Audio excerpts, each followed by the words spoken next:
مرا مهر سیه چشمان ز سر بیرون نخواهد شد.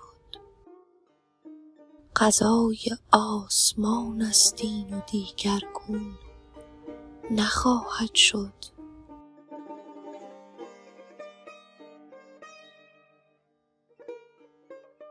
رقیب آزارها فرمود و جای آشتی نگذاشت.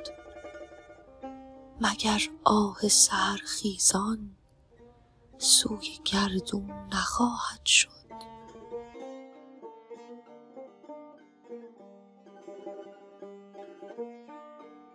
مرا روز ازل کاری به جز رندی نفرمودند.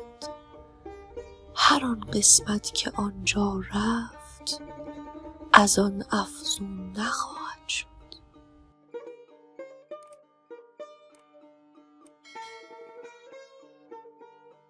خدا را محتسب ما را به فریاد دف و نی بخش که ساز شرع از این افسانه بی قانون نخواهد شد.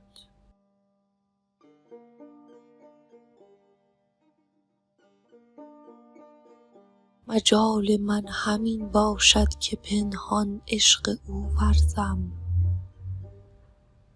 کنار و بوس و آغوشش چه گویم چون نخواهد شد.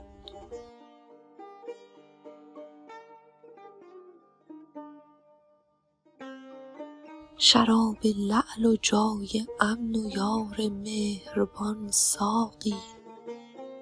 دلا کی به شود کارت اگر اکنون نخواهد شد.